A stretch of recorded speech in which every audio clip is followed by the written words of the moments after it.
Welcome to a new episode of Riyada, a Wilson Center podcast about entrepreneurship in the MENA region. I'm Merissa, Khurma, Director of the Middle East Program at the Wilson Center, and Imad Shawa is my co-host from Howdy Arabia, a podcast from Amman, Jordan. This month, we will be zooming into the world of the arts and film, a budding sector across the MENA region. Various initiatives not only invested in attracting global movies to be filmed in the region, but also invested in MENA's talent to unleash their potential through the arts. And today we kick off this series with one of Jordan's pioneering filmmakers, who is Jordanian American, based in LA, Amin Matalqa. He was born in Jordan, raised in the US. He is a Sundance winning writer and director whose first feature, Captain Abu Raed, won the Sundance World Cinema Audience Award in 2008. And it was the first Oscar submission from Jordan. He's directed other films since Captain Abu Raed, including the Disney soccer drama, The United. Amin, thank you so much for being with us today. And thanks for your time.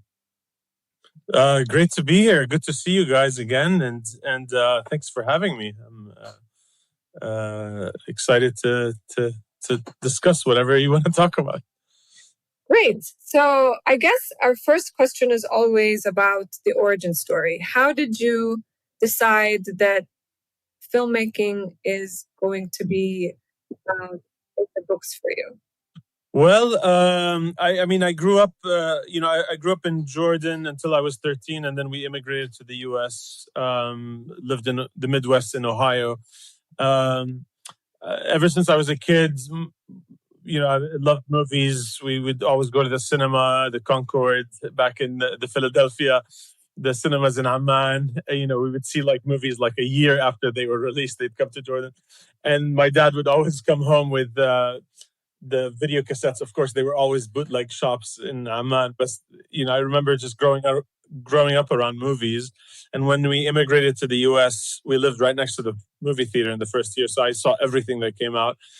And just, I think maybe out of my loneliness and being in the US, I resorted to movies, became my best friend.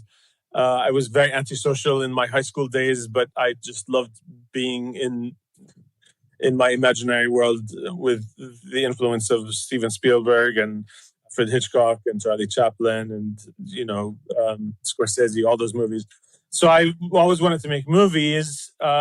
But of course, conventional wisdom of the Middle East, even if you're in the US, is go the safe route. And so after my first year in college in theater, because they had scrapped the film department out of Ohio State, I went into business school and just kind of took the safe route. And from Ohio State, I went into the telecom sector. I lived in a business suit for the next 5 years, while somehow inside me, this dream of making movies was like this volcanic desire about to explode. And after doing well in that sector, I was like, well, I can't see myself dying like this. My soul was dying. I wanted to make movies so badly. And thanks to Apple, the iMac had come out. This is around 2002. I got my iMac and I started editing and shooting things digitally. And suddenly I was like, this volcanic desire was enabling me to experiment with making films. And I started experimenting with these the footage I had of our family. And I was like, well, nothing's stopping me of why am I not doing what I'm supposed to be doing? So I just left everything behind basically in Ohio, and except my dogs. I moved to LA with my dogs and started from scratch and basically bought a nice digital camera, an XL1 at the time, a Canon. And I started making one short film a month, meeting people in coffee shops, writing constantly, writing. And 2 years later, just finding my own voice as what are the kinds of films and stories that interest me. And after 2 years, I applied to the American Film Institute. And I had kept a day job in the telecom world during that time just to survive in California. But basically, when I got the phone call from the AFI, the American Film Institute, that I was accepted, I quit my day job and just committed my life to making movies. And since then, it's just been this journey of ups and downs of life, and life throws curveballs at you. But it's you know, financially, it's not as secure as you would, in the business world. But it's the reward of when you make a movie, you take a risk. Of course, you don't know if it's going to work. But I've made 5 movies and I worked on a TV show since then, and each one has its own. It feels like you've given birth to a baby that is out in the world and will always be. So it's been a really rewarding experience on that level, artistically, I guess. So I wouldn't change a thing in that way.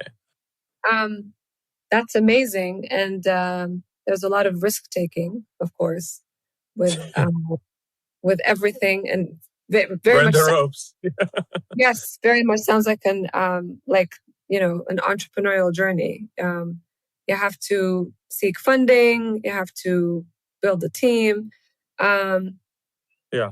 What was that like, particularly when you kept going back and forth between the US and Jordan? Sure. Well, what did it look like?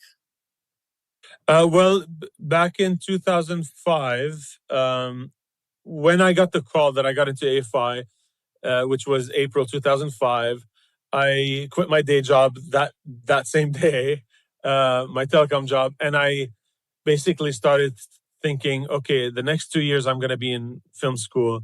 I better come out of film school ready to make my first feature. And in fact, my ambition was naively that I would make my feature in that summer between my first and second year, because I felt like I had missed out on that 2-year journey. Of course, making a movie is not that quick. You need a lot of time to raise the money and do all that. But I started writing what would become my first feature film, originally titled Under the Tree, Over the Ocean, a cheesy, absurdly ridiculous title, but it became Captain Abu Raed. And even the first draft of that script was very vomit inducing. So, but you have to start somewhere with the draft, and you keep searching for the movie while you're writing it, and rewriting it. So in the 2 years while I was at AFI, I rewrote the script over and over and over. And in collaboration with my mother, who lived in Jordan, continues to live in Jordan, we made a business plan to start raising funding from private investors in Jordan. And, there hadn't been a film industry in Jordan at the time. So it was kind of both a negative and definitely a positive. The negative is there's no resources to rely on. The positive is it's an opportunity. And where there's a gap, there's an opportunity. And at the time, this is before the crash of the 2008 market, and things were still budding and booming. And so there was an opportunity that we could raise money from private investors. We went to Isam Salfiti, first of all, who became kind of the leader, and we formed a company with Isam. He's the head of the Union Bank, and he had a love, famously in Jordan, a love for the arts and architecture and music and all that. And so we made a case for really starting a film industry in Jordan. That was kind of the dream. So we started a company we called Paper and Pen Films, and we got a group of investors we went to. Not everyone said, yes, I'm in. But the short of it is, for every 3 or 4 investors that we pitched to, we got one, which is a pretty good success rate in that kind of scenario. But we made presentation, and I had with me producer David Pritchard from LA, who you met, Merissa. He was the kind of a Don Quixote kind of character who's bigger than life. He gives you this illusion of dream, and he empowers you by telling you, yes, you can do this, and these bigger than ambitious dreams. And it takes a certain naivety to believe in them, because that's what you need to kind of have this ridiculous belief that we can build an industry. It's now I look back, I'm like, gosh, it's so it took a mountain to make it happen. but David did that, and I had with me also Laith Majali, who was also my editor on the film, and so the three of us with my mother, we kind of concocted this movie, um, um, and um, and so we formed Paper and Pen Films with Isam and a group of some 20 some investors from Jordan, each put somewhere between 50 to 100,000, and we raised $1.5 million in Jordan, and then the rest we got from the US for the budget of the movie. And then we made the movie, and then that kind of got its premiere at initial, like pre-finished premiere at Dubai. But we shot it in the summer of 2007, and then premiered it at Sundance in 2008. And once it won the Audience Award at Sundance, the journey was like automatic at that point. Everybody wanted to see the movie and get it in their festivals. We got theatrical release and blah blah blah blah blah. So. Wow. Yeah, and I actually remember the pre-production years because the buzz was so big in Amman. Like, it was such an amazing vibe because I was, on that. Obviously, I wasn't in part of any of the film industry, but trying to follow local film festivals and documentaries and shorts that were people trying to do something in that field. Of course, the technology back in the 90s and early 2000s wasn't that great, and access to that in Jordan was pretty limited. When you say XL1 camera back then, and I remember it was like, oh my God, someone has an XL1. What? Can you rent it? How many thousands of JDs do you have to pay to rent it out? It was crazy. Yeah. But for you, it's like, I wanted to ask you, how was it first being it was your first feature film, but doing it it was almost like the country's first feature film at the same time. Yeah. I know there's one in like from the 60s probably, but this is like, I felt it was creating the industry as you went along. Like there was there was creating demand for extras, and the culture of being on set was sort of come out into the open, which wasn't really there. What did you feel when all that was kind of happening in Jordan? Well, I could tell you what we did is we brought all the department heads from mostly from the US. So we brought so that we treated it as an experience to learn how to make movies in the Middle East. But I remember the first day when I arrived, we'd done all this location scouting and casting all the kids from the different refugee camps and all the workshops and all the different things that we were doing to build and bringing in all this equipment from the US. It was I have like this like goosebumps thinking about that feeling of the excitement, like you're saying, the excitement of we're doing something big, and it felt like what it felt like. It felt like it was inevitable. It felt like it was this thing, this ship. We're all going on a quest, And then I remember the first day of production when all this preparation that we had spent, months and months of leading up to, and then the first day of filming, was at the top of the hill of the Citadel, and remember getting there like 6 a.m.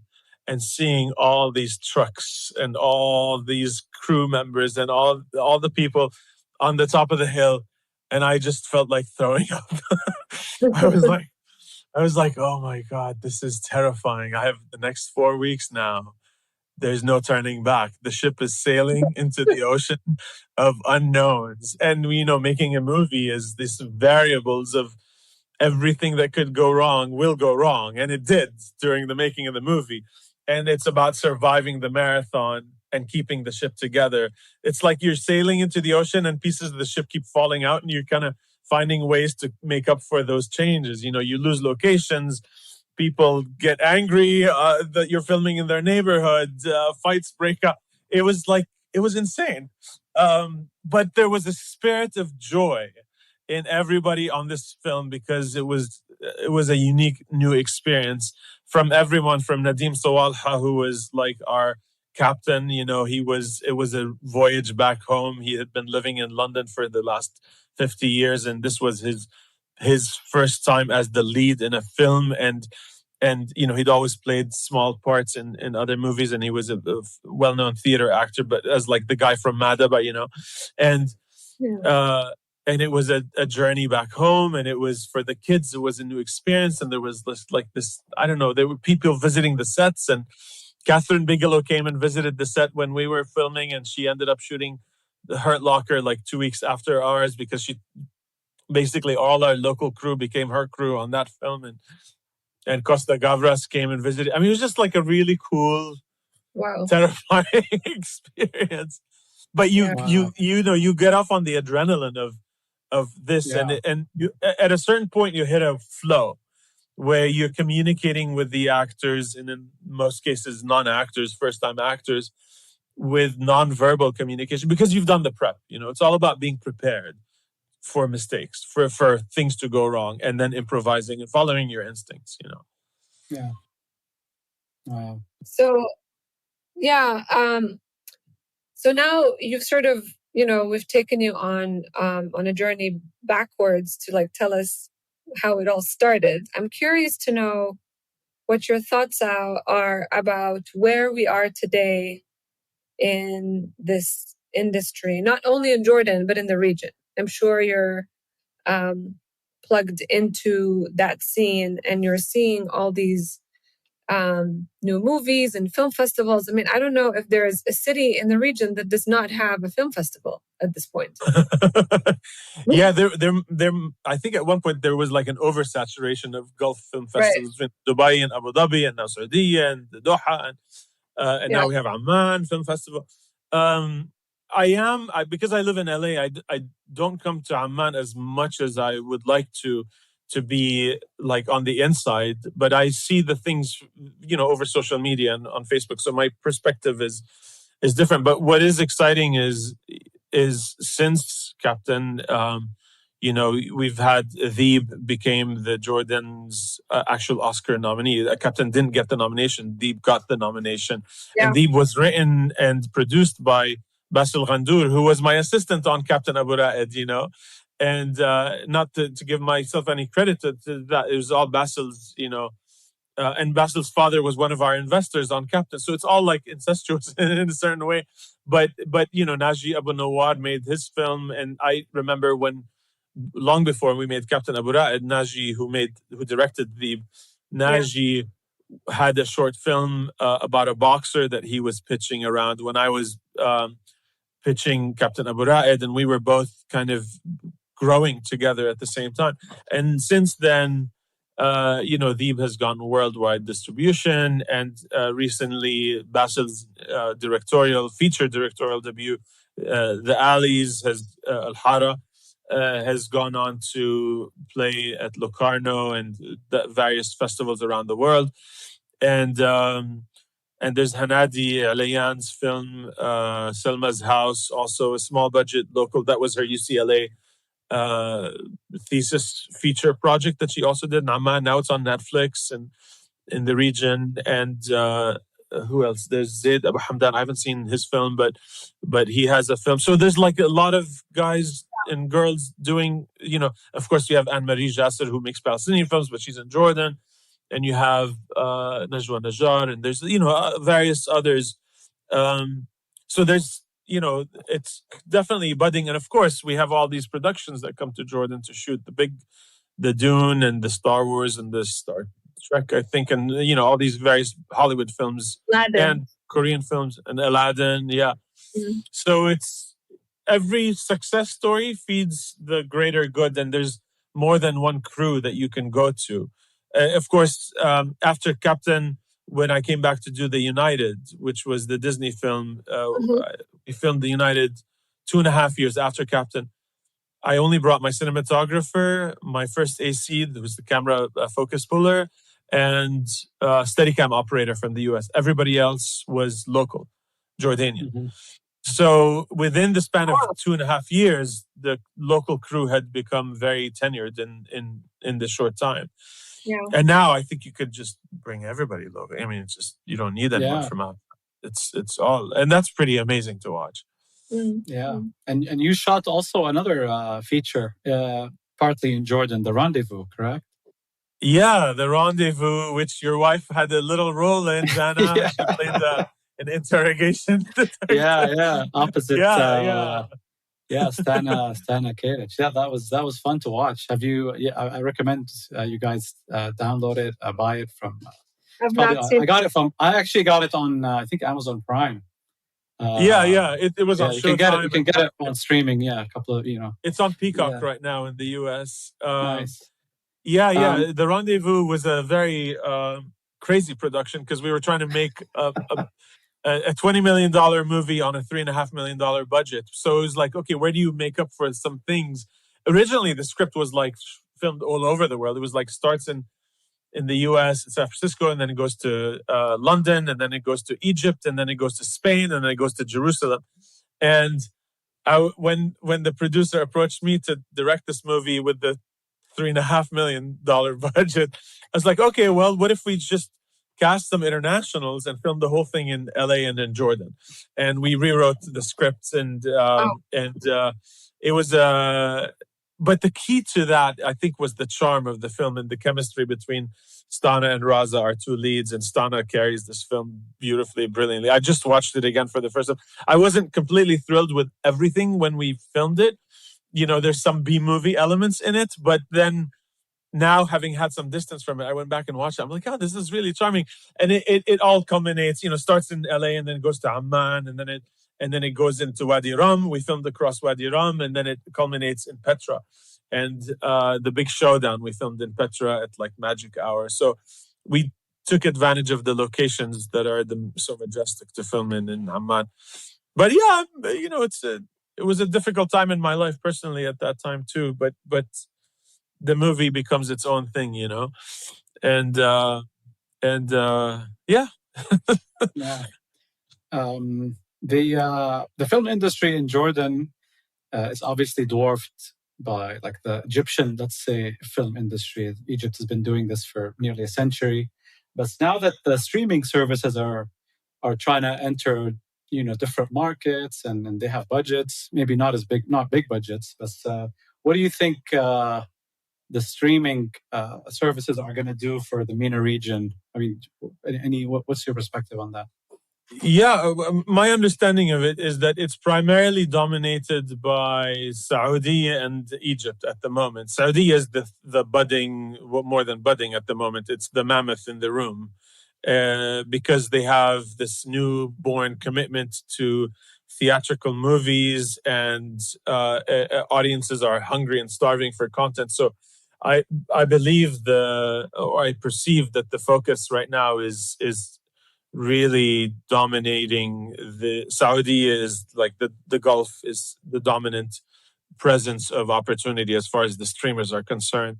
Jordan is still a small market compared in size, and Lebanon is in a very difficult situation at the moment. So I think they're focused on that, and of course Egypt will always be, Egypt is the heart of the Middle Eastern cinema. So I think our struggle as a Jordanian sector is always going to be the same, competing with these other things. But I think the brilliant thing about Jordan as a place is the salad or melting pot or whatever you want to call it, that it is culturally authentic and organically it keeps growing and giving voice to local filmmakers, but I think the struggle is not going to get easier. There's maybe more avenues to get films through streaming, but we're in the same breath we're also competing with the Gulf for streamers' attention. So I don't know if they have their eye on Jordan. Obviously, we made that show Jinn, which I was not the creator, I was a director on the show, but there was like this curiosity that could this be the beginning of streaming shows in Jordan? And there was the what's the other one, the Banat, Madrasat al-Banat, Rawabi.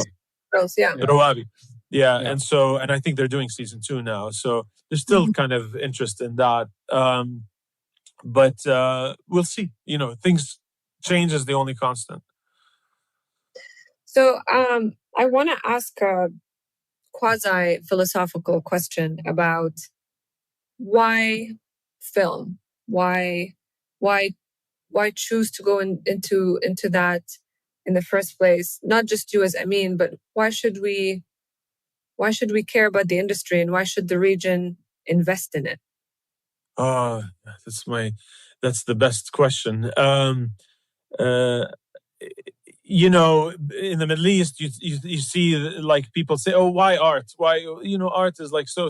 I mean, actually, it's everywhere, but more so in the Middle East in a very conservative environment, right? So why music? Why is this important? Why is music important? Why is film important? It's just entertainment. But we need stories to make sense of the world around us. We need stories, and we need books. We need more writers. We need more voices expressing. I think it's so undermined, the need to make sense of the world around you, the world of imagination, the world of storytelling, to relate, to give hope, to give voice to the conflicts inside us, to express yourself, to find hope for something else to live for, not just the newspaper and the daily obituaries and the politics that are very toxic. If you you see people so often in the Middle East and even in the US as well, so caught up in the right versus left and right and versus wrong, and we need stories to escape from the realities of life, to survive, and to make sense of life, to relate to life in ways that are not so direct, and to find our inner, the inner. It's not a luxury; it's a necessity.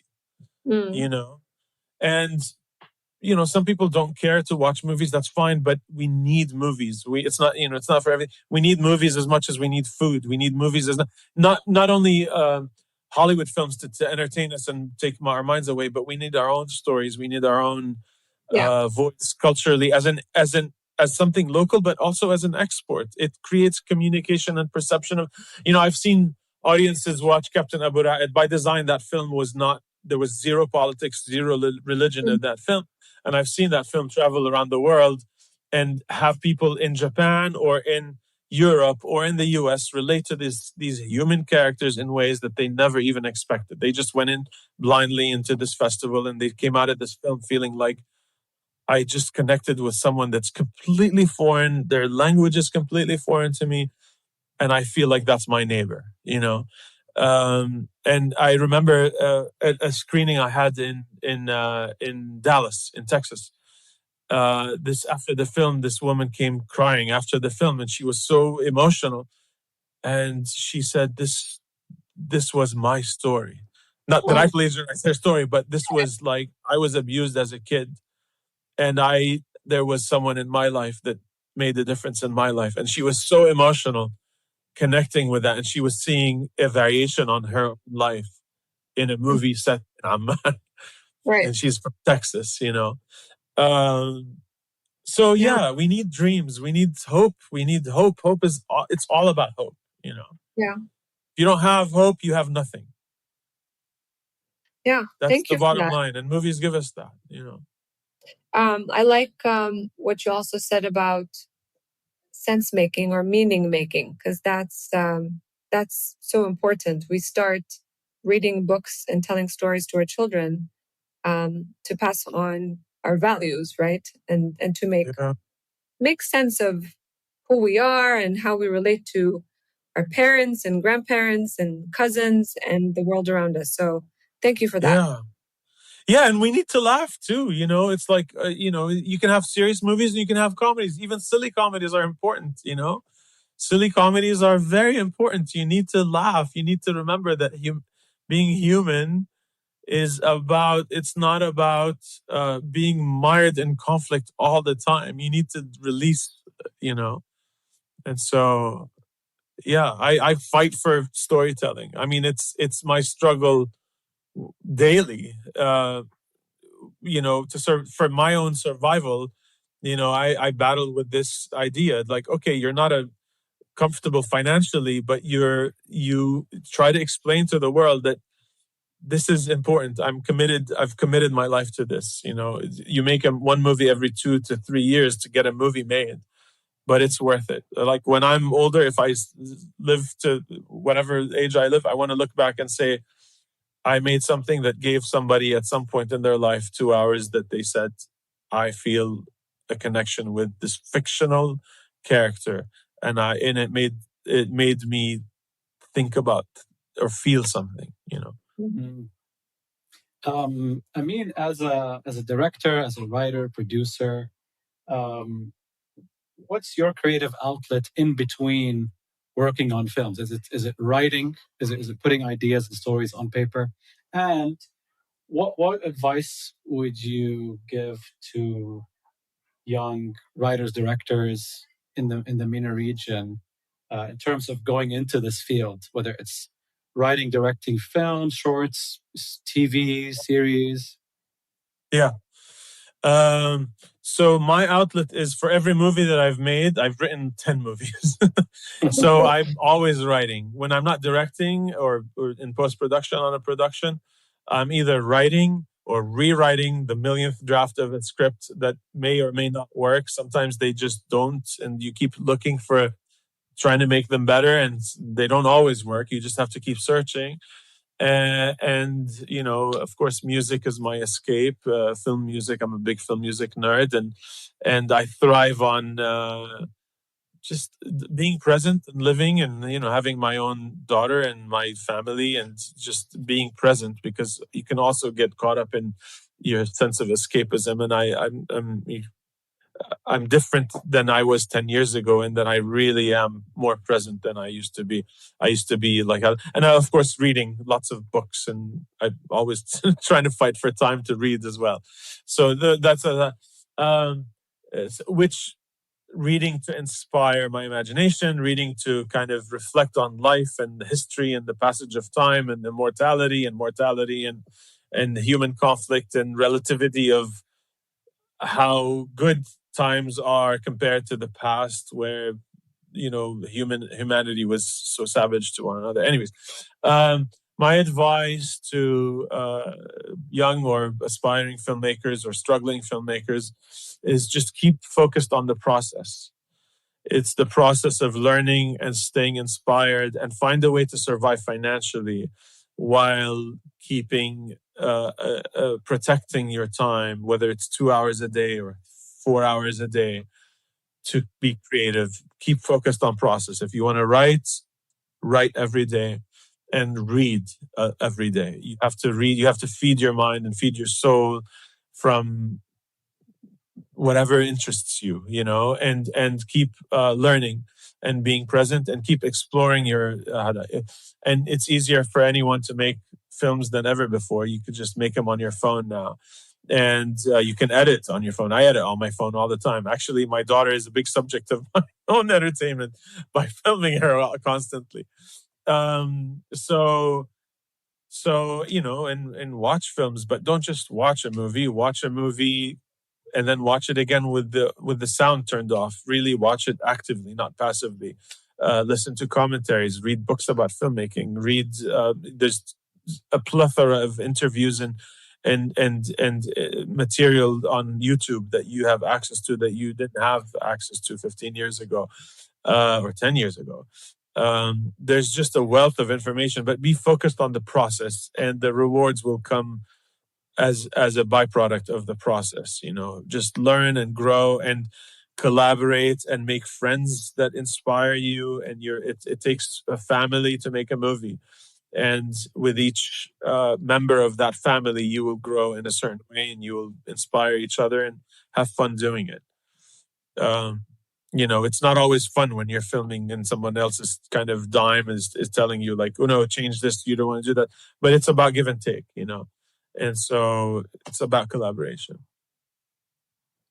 Thank you, Amin. That's really good advice. I like the focus on the process, because I don't know, maybe it's human nature to always focus on the destination all the time without really enjoying that journey. So thanks for bringing us back to that and for your advice. Yeah, it's about the small victories. You know, if you have a miserable writing day today, maybe tomorrow you'll have a good writing day. And it's like, don't get so caught up and frustrated because today sucked. tomorrow might be better, and maybe tomorrow will be just as bad, but then the day after. But by doing it every day, repeatedly, eventually the compound interest of the process will eventually lead to good things, Yeah. And invite criticism and take criticism and learn by doing, Learn by doing. Trial and yeah. I like that. Thank you so much for being our first guest to focus on this sector in the MENA region. I'm pretty sure our audience will enjoy the whole journey, and we'll probably pick up Captain Abu Raed and The United was pretty cool. I also watched that. And but also some the other films that you mentioned. The progress is really amazing. It's quite inspiring just to also see a lot of women entering that sector. So thank you for taking that risk, 15 years ago. And thanks for sharing your story. Yeah, thanks. I think the risk would have been, the real risk would have been to just do nothing, really, honestly. The real risk would have been to do nothing and let the time pass and sit back and just live in regret inside, That was I think if you have it in you, then it's worth exploring. You only live once. So... Thanks, man. Thanks, Amin. Thank you so much. Thank you, guys. Thank you. Good to see you. Great time. Thanks so much for it.